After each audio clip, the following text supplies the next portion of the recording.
Assalamualaikum warahmatullahi wabarakatuh.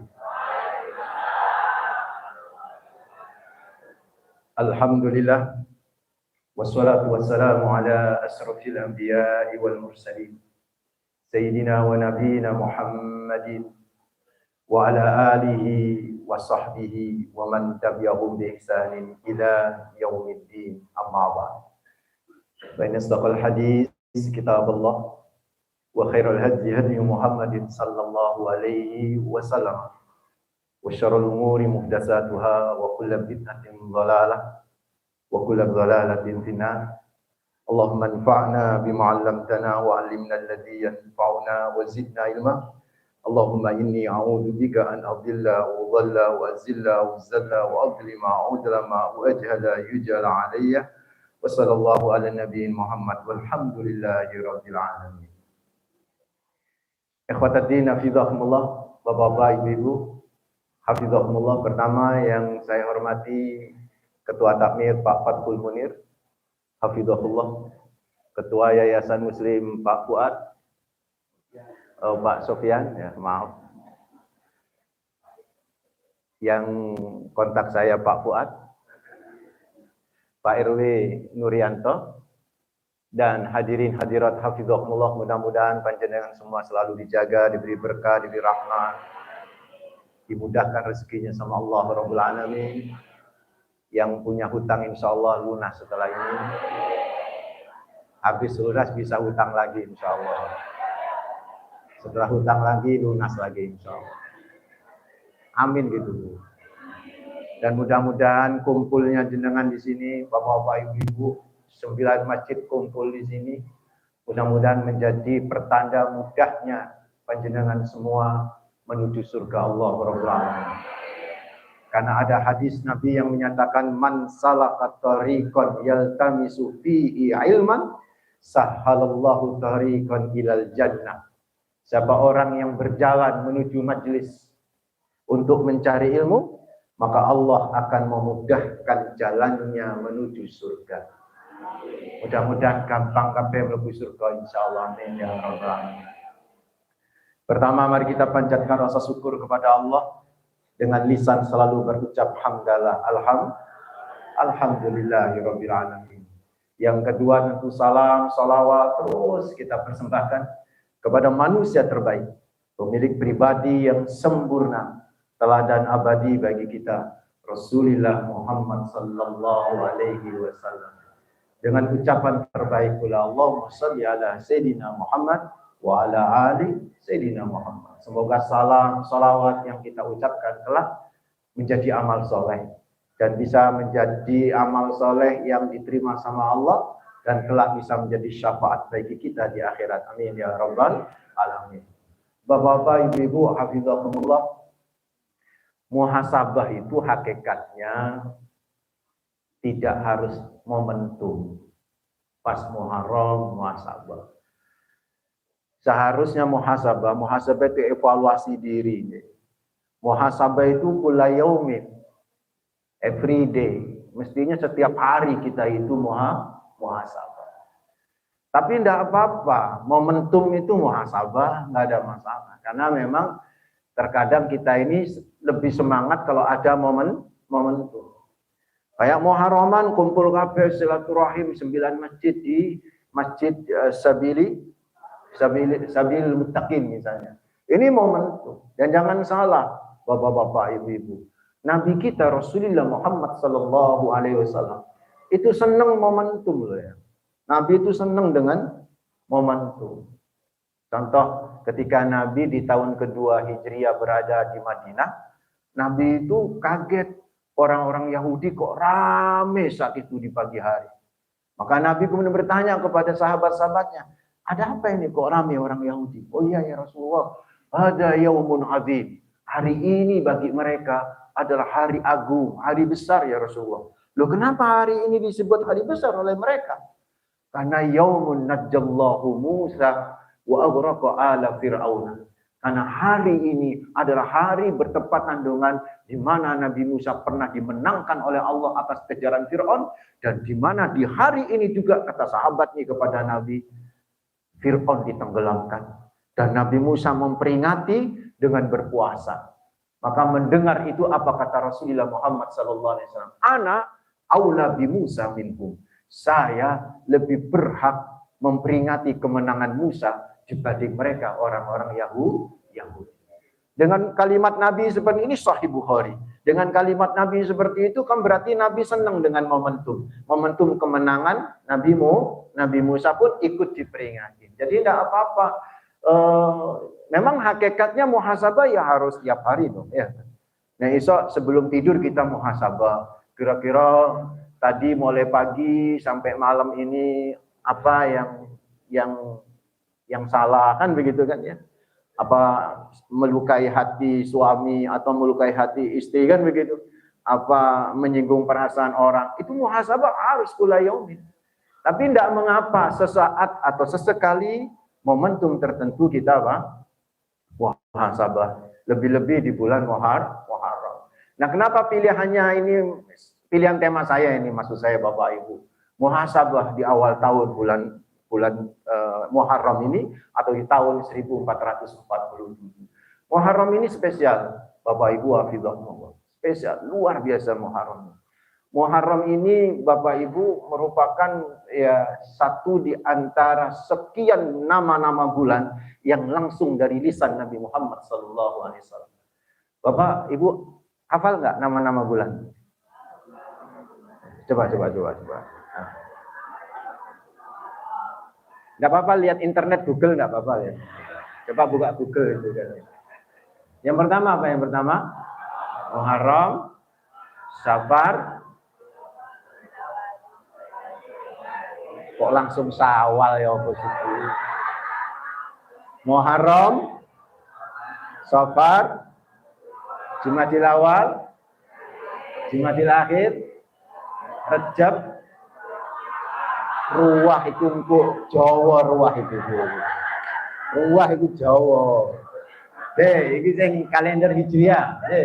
Engko Jawa tak bahas, nanti Jawa saya bahas. Ayo yang pertama.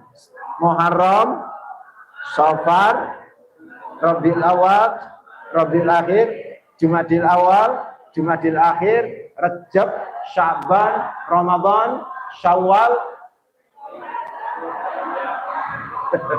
Zulqa'dah, Zulhijjah. Apa sih? Nek Jawa. Coba Jawa. Suro, Safar, Mulud, Ba'da Mulud, Jumadil Awal, Jumadil Akhir, Rajab, Ruwah, Poso, Syawal, Selo, Besar. Alfa.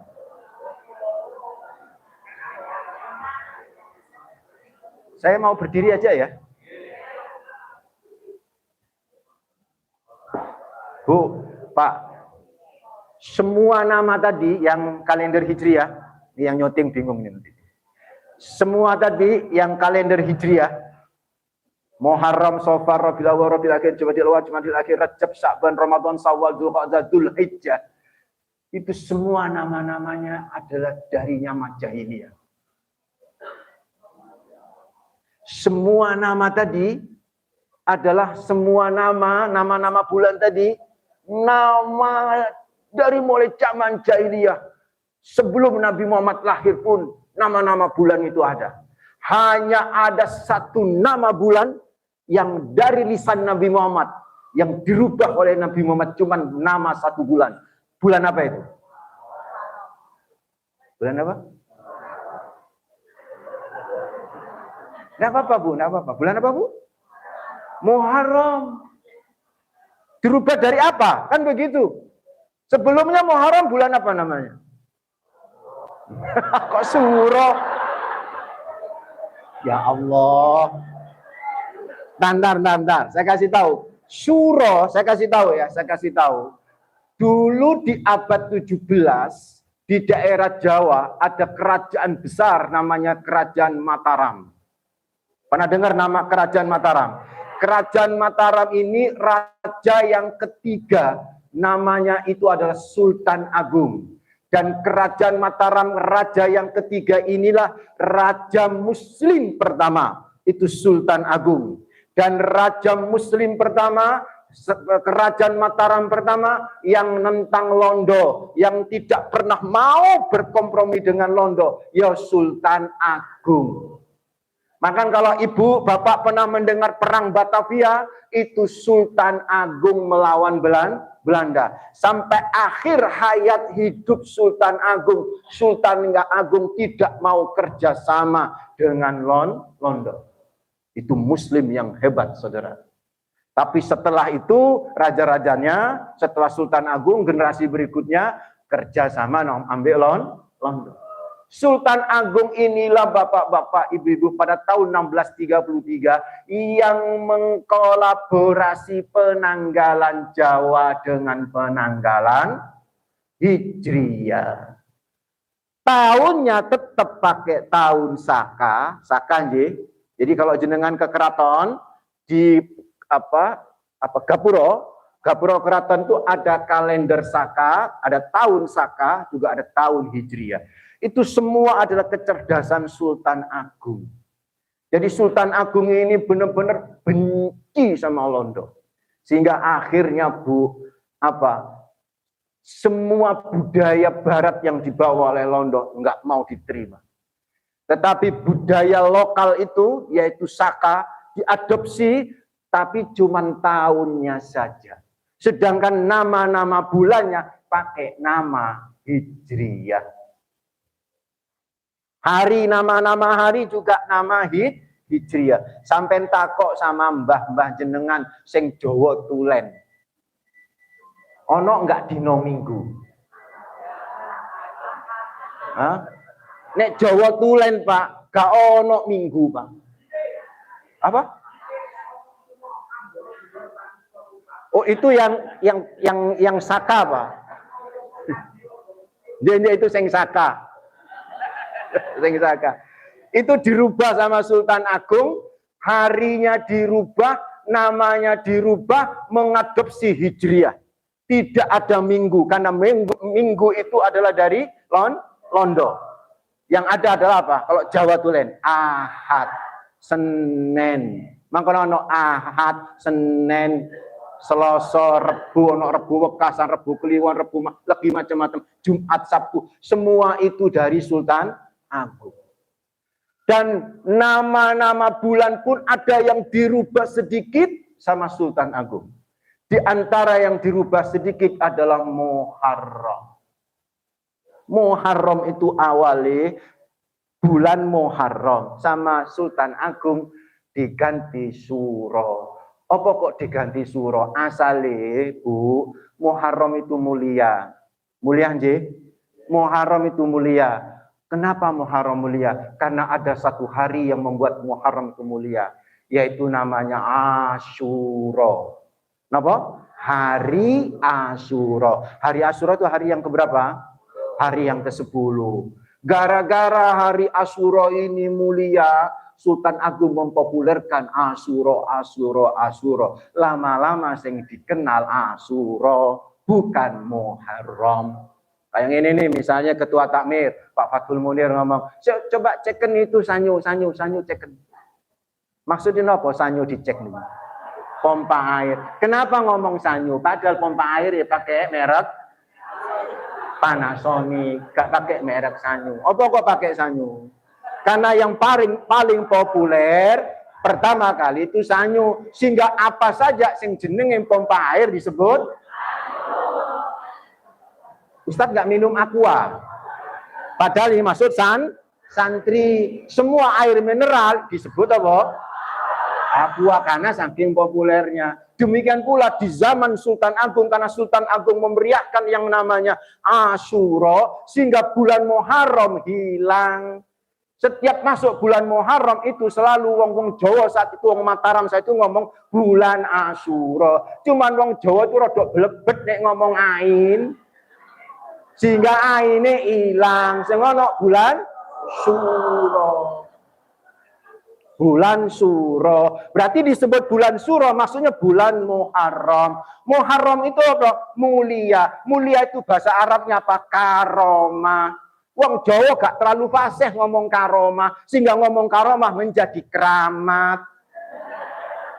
Karena itu Suro menjadi Suro keramat.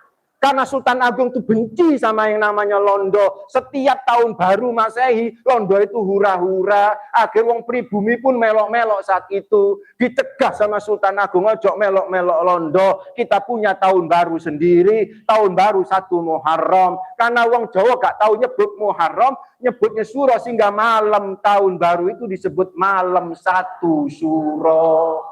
Karena malam 1 Suro itu mulia, keramat, sehingga malam 1 Suro keramat. Cuman gara-gara filmnya Susana tahun 70. Film Susana tahun 70, Bu. Ono film malam 1 Suro. Sejak itu setiap malam 1 Suro itu medeni. Dianggap horor. Betul tidak? Padahal itu framing. Framing membuat tidak suka dengan tahun baru Islam. Maka generasi sekarang ini kan nggak care dengan tahun baru Islam. Padahal malam 1 Suro itu adalah malam tahun baru Islam. Keramat, saudara. Kayak begini loh, Bu. Kayak begini. Pak, saya sebut satu kata, Bapak Ibu. Saya sebut satu kata. Kira-kira di benak jenengan ada muncul apa? Jujur mawon. Saya sebut satu kata, ini gara-gara framing. Saya sebut satu kata, di benak jenengan ada apa? Misalnya, hei pocong, apa? Apa? Apa di benak kita ketika saya sebut, hei pocong, apa di benak kita? Hantu. Salah apa benar itu? Apakah pocong itu hantu? Enggak ada. Kita mati pun akan dipocong. Makanya gara-gara apa? Framing film ono tali pocong perawan.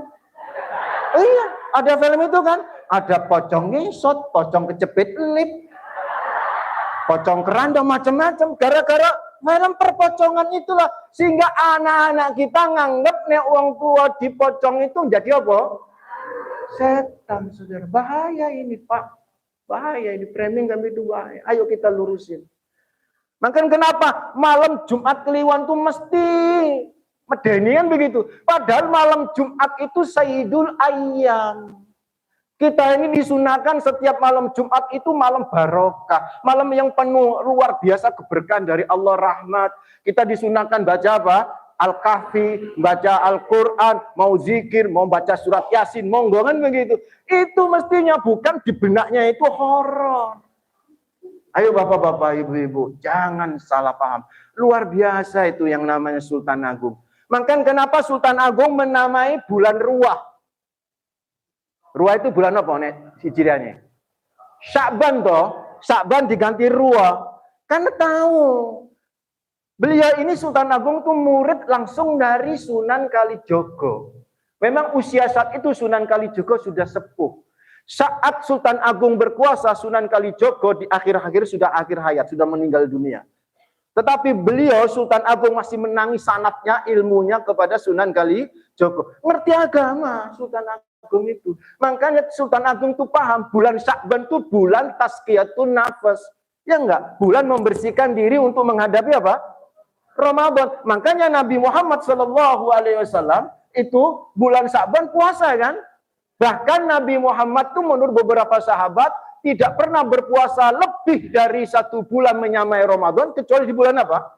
Sya'ban. Artinya bulan membersihkan diri, menanam kebaikan supaya di bulan Ramadan jauh lebih baik Ramadannya. Nah, membersihkan diri dalam bahasa Jawa disebut ruwat. Sehingga bulan Sya'ban itu adalah bulan pembersihan diri, maksudnya bulan ruwah gitu. Paham? Begini Bu ya, bisa dimengerti. Itu pula kenapa Sultan Agung mengganti Zulqa'dah menjadi apa tadi? Zulqa'dah bulan apa? Loh, Sya'ban Ruwah. Kalau Zulqa'dah Selo. Ibu tahu Selo itu nopo? Selo itu nopo, Bu? Longgar. Selo itu sela toh. Sela tuh. Tapi kan diplesetkan kan, selo itu bulan apa-apa yang diseseli Allah elek. Gara-gara ngono akhirnya gak oleh ngadakan mantenan. Nek ana wong ngadane mantenan di bulan selo nanti kena apa? Allah itu apa? Elek. Isra itu keliru. Kenapa? Selo itu disebut sela oleh siapa tadi? Sultan Agung. Karena Sultan Agung itu paham. Ayo nek iso, bulan Zulqa'dah itu bulan selo. Selo itu apa? Istirahat. Nek iso ojo ngadano acara gede opo karena bulan Idul Fitrinya. Kan sebelumnya Idul Fitri, iku wis entek-entekan, wis mudik, wis zakat, wis macam-macam to bukber, wis entek-entekan duit to. Ya wis bulan selo istirahat dalam rangka menghadapi bulan besar yaitu bulan apa? Zulhijjah, bisa jadi hajian, bisa jadi apa? Kurban. Itu maksudnya Sultan Agung, bukan kemudian dipelesetkan Allah. Allah itu apa? Orang. Ini semua kecerdasan. Jadi kembali ibu-ibu, Pak, bahwa kenapa kita harus muhasabah di bulan Muharram? Karena Muharram ini spesial. Satu-satunya nama tadi yang diganti oleh Nabi itu cuma bulan Muharram. Kalau begitu, nama sebelumnya Muharram bulan apa? Jangan ngomong surah mana? Wis dijelas nih. Safar awal. Pernah ikut ngaji sama saya, Ibu?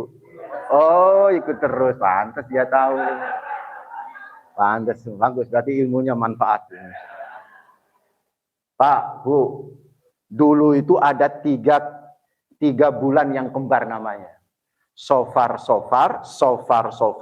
Robi, Jumadi.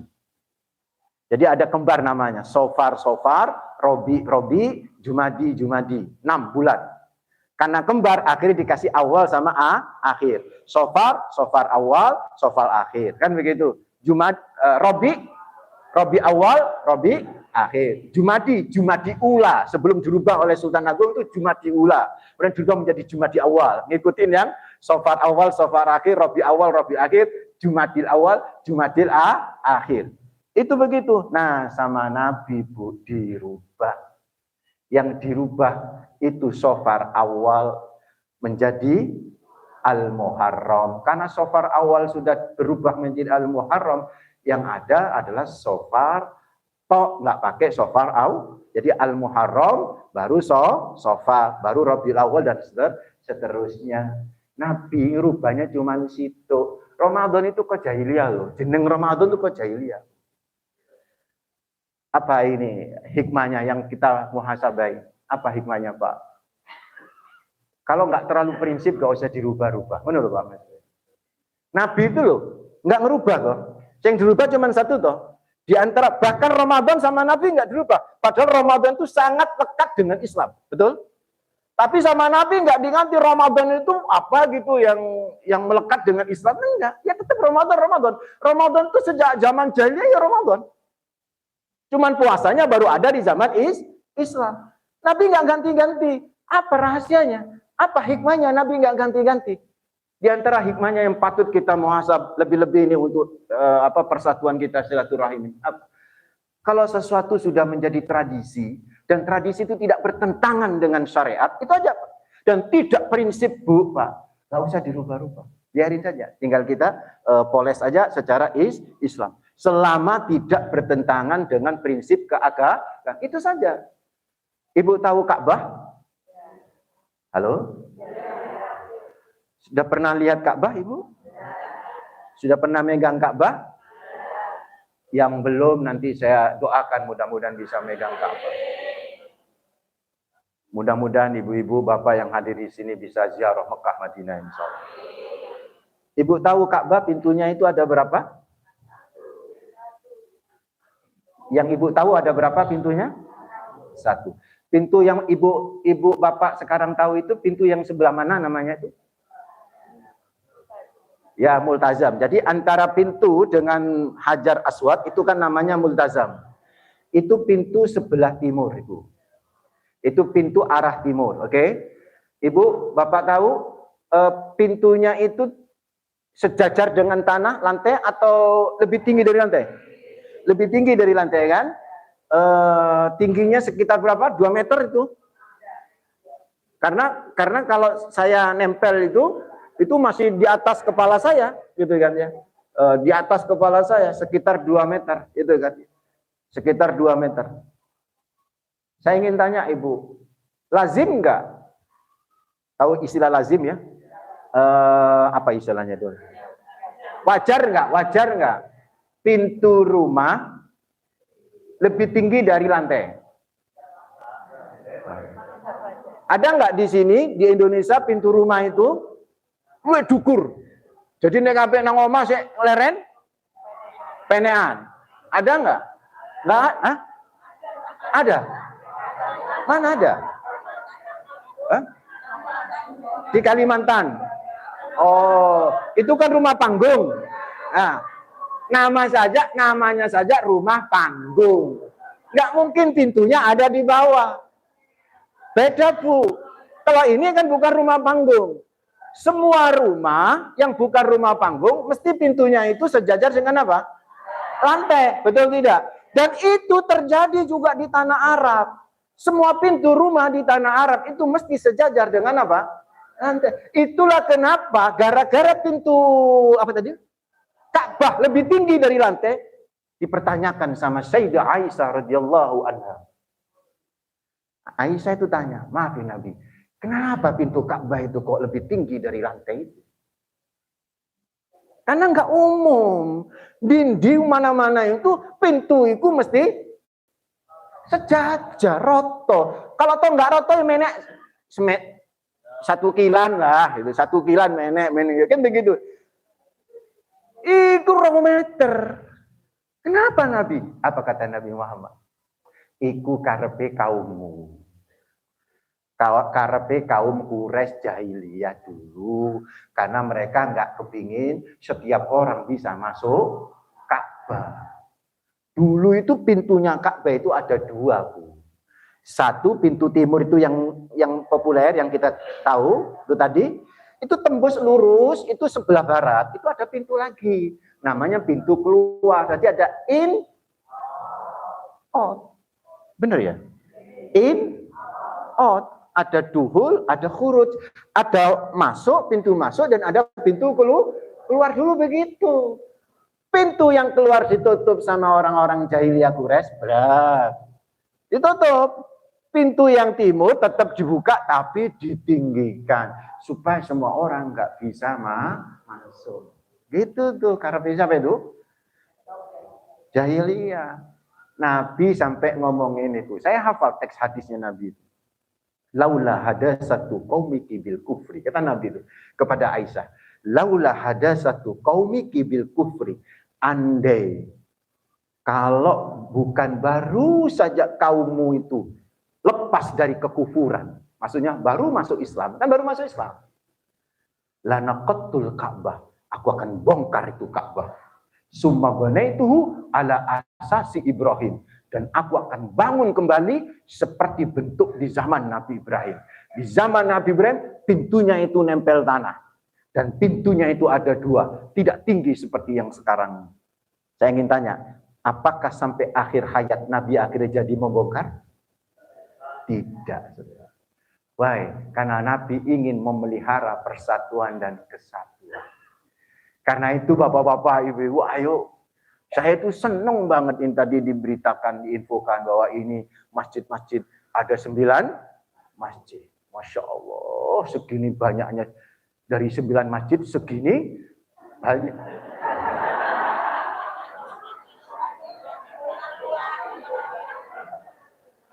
Ya apa umpamanya masjid yang 9 gak diundang, cuman jamaah masjid sabilit mutakin. Tambah akeh Pak Ustaz. Insya Allah tambah. Coba ibu. Senang ya Allah ini persatuan dan itu. Saya tahu dibisikin sama Ustaz 9 masjid itu warna-warna. Iya paham Pak. Toko ambune wis paham. Saya ini keturunan Syam perbatasan Mekah. Lihat wajah saya itu saya Syam perbatasan Mekah. Sampang perbatasan Mekasan. S1 saya itu tambak beras. NU nyel. S1 saya itu tambak beras. NU nyel. S2 saya Muhammadiyah.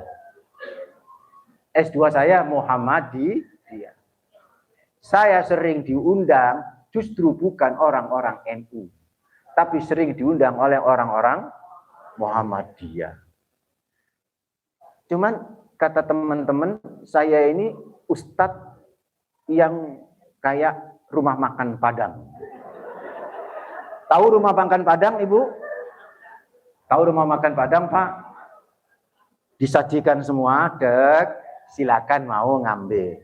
Saya begitu, saya ngikut guru saya, gitu kan ya. Wes kita dalil iki, ini pendapatnya ini istimbatnya ini madhabnya ini, monggo. Selama jamaah nggak tanya, kalau Ustadz ambil yang mana, saya nggak akan pernah ngomong. Jadi kalau nggak tanya jamaah, Ustadz yang mana, nah, itu saya nggak akan jawab. Saya akan kasih tahu ini begini, ini begini, ini begini. Kalau ada yang tanya, kalau Ustadz yang mana, baru saya jawab. Saya ambil ini dengan alasan begini-begini. Terserah jenengan, kan begitu. Saya tidak pernah memaksakan Ibu Pak. Karena itulah alhamdulillah saya bisa masuk ke semua lini NU masuk, ya kan? Makanya tadi di mukadimah tadi nek song NU pakai Sayyidina, Muhammadi, NU. Terus saya di akhirnya kan pakai fa inna asdaqal hadis kitabullah wa khairul hadi hadi Muhammadin sallallahu alaihi wasallam wa syarrul umuri muhdatsatuha wa kullu bid'atin dhalalah wa kullu salafi gitu. Gara-gara saya pakai mukadimah kayak itu tadi loh, Bu. Saya dicoret itu dari daftar pengajian di sebuah masjid. Jadi saya itu pernah diundang daerah Puri Surya. Tahu daerah Puri Surya ya? Nah, padahal saya itu sudah aktif ngisi pengajian di Masjid Puri Surya. Aktif saya di beberapa Masjid Puri Surya itu. Ada juga yang sempat ngundang beberapa kali ngundang saya, tapi saya nggak pernah bisa karena crash saja waktunya. Dah undang, Ustadz bisa. Acara apa ini saya tanya? Maulid. Nek ono undangan acara Maulid berarti Masjid NU.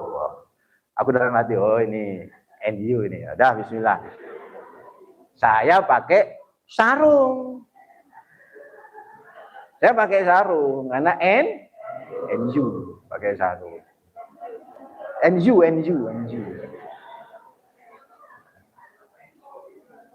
Sarung belang ngisi ternyata bener.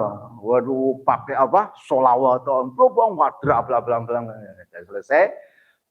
Jamaahnya nganter saya takmirnya nganter saya ke mobil sambil cerita, Ustaz, di sini ini masjidnya banyak Pak Ustaz.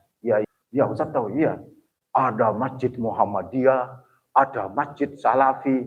Terus aku tahu, Masjid Muhammadiyah sing di itu sebelah sana itu Pak Ustaz. Nyebut nama masjid. Terus sing Masjid Salafi sing di itu yang sebelah sana Pak Ustaz. Itu Salafi nyel Pak Ustaz. Padahal Ibu tahu, yang disebut salafinyal, saya justru rutin di situ. Saya langsung bilang begini, yang mana Mas Salafi? Loh Mas, ngapunten J, saya itu rutin di masjid itu. Loh, Ustadz rutin di sini? Di situ? Iya, saya rutin. Sejak itu nggak pernah kontak sama sekali. Saya dianggap Salafi ya. Bu ya, ini nih evaluasi kita ya, muhasabah kita. Ibu tahu nggak? Coba dibuka surat innamal mu'minuna ikhwatum fa aslihu baina akhwaitum wattaqullah innallaha khabirum bima ta'malun. Surat apa itu? Surat Al-Hasr Ibu ya. Surat Al-Hasr ayat berapa? Ayat 18. Surat Al-Hujurat maksud saya. Surat apa? Al-Hujurat ayat 10. Coba Ibu. Ini Pak ya. Kalau jenengan habis ngaji ini, muhasabah ini, insya Allah jenengan niru saya. Nggak terlalu fanatik terhadap satu pendapat. Uang nek fanatik itu Bu, itu stres. Loh yo, nek uang fanatik terhadap satu pendapat, itu pikiran stres terus Pak. Iso mangkel-mangkel. Misalnya fanatik harus cingkrang misalnya Pak.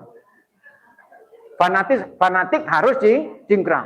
Delok wong gak cingkrang mangkel bisa. Ron ahli neraka. Mangkel. Gak gelem gabung kan begitu. Ngapain gitu loh? Ngapunten ya Pak ya, Bu ya. Orang yang fanatik terhadap satu pendapat, yang pendapat itu Masya Allah di kalangan wacana Islam itu sangat lebar, Bu. Pendapat itu sangat toleran banget. Itu menunjukkan orang yang fanatik itu orang yang dangkal ilmunya. Meskipun dia ustaz. Dangkal banget ilmunya ini. Orang kalau dalam ini ilmunya, dia nggak akan fanatik terhadap satu pendapat. Dia santai aja. Santai saja. Saya ngelihat teman saya yang pakai cingkrang, nggak ada masalah. Bahkan di masjid, ada masjid yang setengah Salafi, setengah Muhammadiyah. Ada masjid di daerah Rewin itu. Itu ada jamaahnya, jenggotnya sakmini. Jenggotnya. Itu kalau ketemu saya, Habib Salim, saya pegang jenggotnya. Loh, kenapa Ustaz pegang jenggot saya? Saya ingin memegang sunnahnya jenengan. Karena aku gak duit jenggot koyok sampean. Aku yang ngingu, cuman ya gak iso tumbuh-tumbuh. Ini cuman ada 7 lembar ini, 7 lembar. Ya gak tak potong-potong. Wis ini dipotong kan makro, gitu. Wis ini. Nah, wong sing jenggotan seneng saya. Artinya apa? Kita nggak fanatik gitu loh, Bu. Ngelihat orang kemarin tuh, pas waktu saya bimbing jamaah haji, ada yang ngotot kepingin tarwiyah. Awalnya begitu, ngotot kepingin apa? Tarwiyah. Saya ingin ngamalkan sunnah. Saya bilang, saya senang sampai ngamalkan sunnah. Saya bilang gitu. Berarti sampai semangat untuk ngamalkan sunnah. Tapi maaf, saya sebagai pembimbing tidak bisa ngawal jenengan. Loh, kenapa Ustaz nggak bisa? Loh, sing jaluk tarwiyah cuman wong loro toh. Saya jaluk tarwiyah cuman wong loro, kan begitu kan ya. 2 orang suami istri. Sedangkan kabeh gak tarwiyah. Lah aku ning ngawal ngono lah jadi rasa-rasane wong orang bis. Nang di Ustaz iki kan begitu kan ya. Kan begitu ya. Sampean paham kan saya bilang begitu. Ya udah paham Pak Ustaz. Sampean kalau bisa naik taksi sendiri, monggo. Tapi semua tanggung jawab sampean yang nanggung. Karena sampean tanazul. Tahu tanazul? Tanazul itu melepas diri dari rombongan. Itu ada konsekuensinya. Nanti kalau ada apa-apa, saya nggak bisa bertanggung jawab dong kan itu. Saya ada tanda tangan. Itu sudah kita siapkan dari kantor. Siapa yang mau melepas diri silakan. Nggak ada masalah. Wong ngamal sunnah masuk gaole kan begitu kan. Jadi itu silakan. Cuman itu tadi. Kebetulan program kami tidak tarwiyah langsung apa ke Arafah. Begitu tuh saudaraku. Jadi kita nggak boleh fanatik. Nggak boleh kita fanatik. Makanya kenapa saya kalau di masjid-masjid kalau kuliah subuh gak tahu gelem sing jenenge apa ngimami. Bukan karena itu saya nggak enak menurut saya. Pernah suatu saat Bu ngimami, aku maju pakai kunut apa ora. Sing sebelah ini gak usah Pak Ustadz, sing sebelah pakai Pak Ustadz. Kan jadi bingung saya Bu. Nah, yang benar yang mana ini? Gak usah Pak Ustadz, kita udah nggak biasa. Kebetulan ini mungkin pengurus baru NU ya kan, kepingin apa? Pakai kunut. Pakai kunut, sekali-kali pakai kunut Pak Ustadz, suaranya tinggi. Saya mundur dah. Kalian aja yang siapa yang mau saya bilang. Sejak itu saya itu sudah tahu baunya masjid. Oh, NU, wis ngerti ya. Ambune ngerti. Oh, MD, ngerti. Oh, Salafi, ngerti saya itu, ngerti. Pak, ngerti saya. Karena itu saya harus menempatkan diri di mana saya itu berada. Dan itu yang diajarkan oleh guru kami, saudara. Kenapa? Lihat ayatnya tadi surat apa? Al-Hujurat, ayat 10. Apa bunyinya? Bunyinya kan itu populer ya. Innamal mu'minuna ikhwatun. Innamal mu'minuna ikhwatun fa aslihu baina akhwaikum. Apa kata Allah? Sesungguhnya orang beriman itu adalah saudara. Saya itu, Bu, Pak, kalau ngaji nggak lama-lama. Iya benar. Itu kalau ngaji nggak lama-lama. Karena itu bagi saya, menurut Bapak Ibu lebih enak mana? Panjang masuk separuh atau pendek masuk semua, Pak? Maksudnya ceramahnya.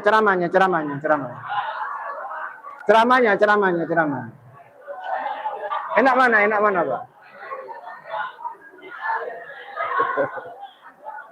Panjang masuk semua, nggak capek sampean? Saya perpanjang nggak capek nih. Ustadz itu harus tahu diri. Ya toh. Ini kan lunggune lesehan, ya toh. Saya ngarep-ngarep kodok senior KB itu kan. Ya Pak ya. Ini bagus loh lungguh gak pakai. Saya itu pernah ngisi pengajian di Muhammadiyah. Ada teman Muhammadiyah, Ustadz di daerah Pasar Turi. Ustadz ngaji Ustadz ya. Bisa di tempat saya. Oh siap. Tapi kami Muhammadiyah. Oh no problem. Saya tidak ada masalah. Oh Muhammadiyah, yang penting masjid, saya bilang begitu kan. Oke, siap Pak Ustadz. Saya semangat. Pikiran saya ya, Muhammadiyah ini kan disiplin kan begitu kan. Semangat ngajinya. Tak delok Bu aku kondisi itu. Kok gak ada uang? Ternyata Bu, Pak, saya ngaji wong senior. Jadi melebu masjid itu pelan-pelan. Dan Ibu Bapak tahu nggak? Masjidnya itu lebih besar dari masjid ini. Dan semua mbah-mbah tadi itu semuanya ikut madhab al-senderi. Jadi ngajinya sender. Ngapunten. Wis titik masjidnya gede, sender. Bisa nggak bayangin jenengan? Saya ini orangnya komunikatif. Jadi nek ceramah waduh ngono iku ya apa ya Allah. Aku kabeh ngomong, "Pak maju sini yo gak enak, wis tuwek, wis sepuh." Terpaksa saya jalan satu-satu ke orang ini.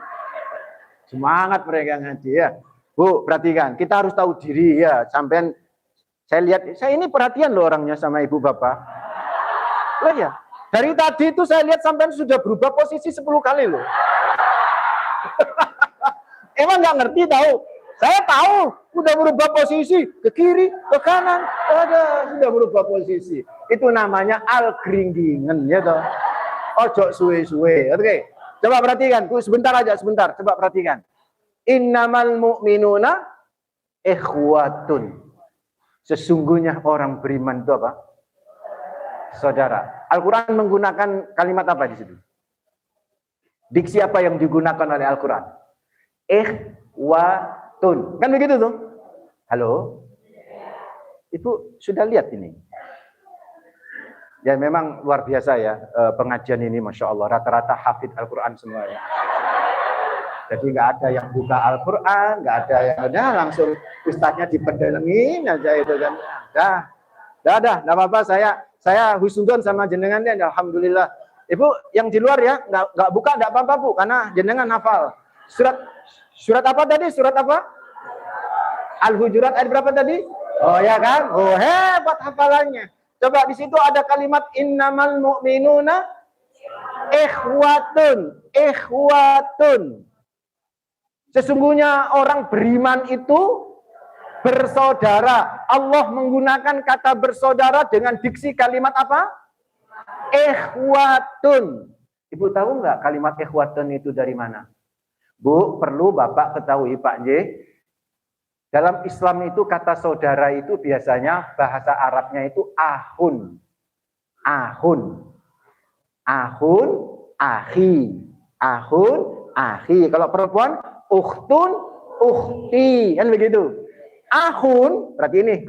Ahun itu tunggal. Yaitu satu saudara. Ukhtun, yaitu saudara perempuan tunggal. Paham sampai di sini? Halo? Nah, ahun itu jamaknya, pluralnya ada dua macam. Ahun kadang-kadang jamaknya ikhwan. Pernah dengar ikhwan? Ikhwanul muslimin. Persaudaraan kaum muslimin. Ada kadang-kadang ahun itu jamaknya ikhwatun. Saya ulang. Ahun, saudara dalam bahasa Arab artinya apa?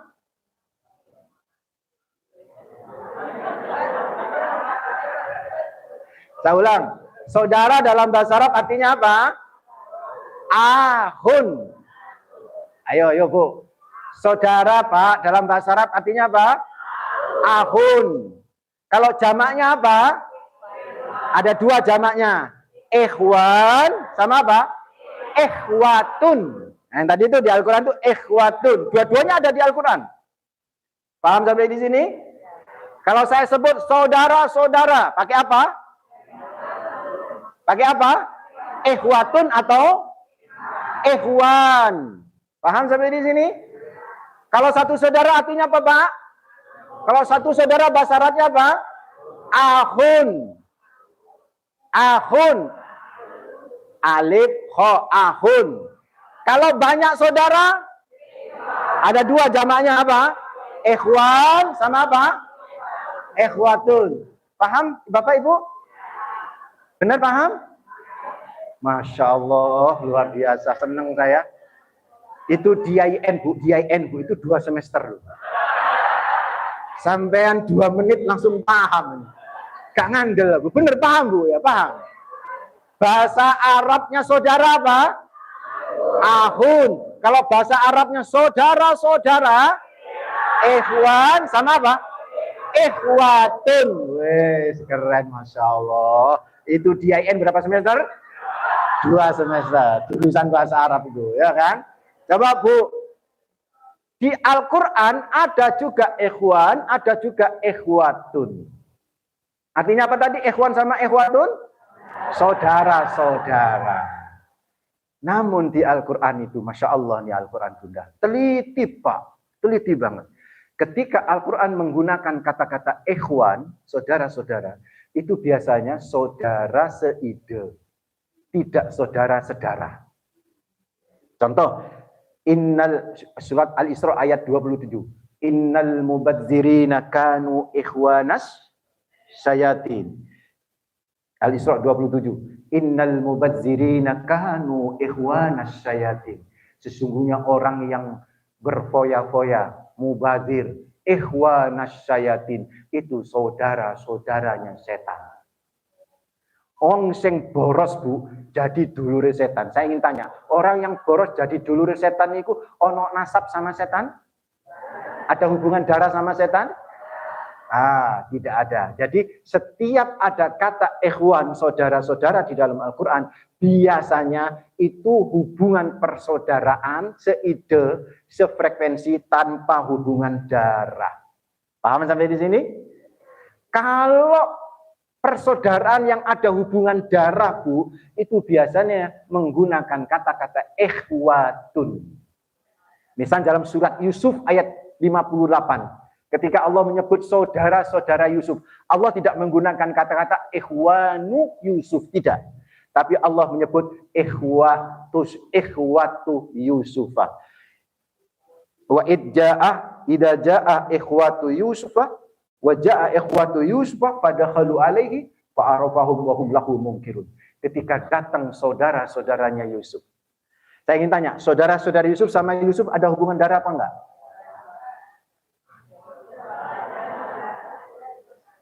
Saya ulang Bu, saudara-saudaranya Yusuf itu ada hubungan darah apa enggak?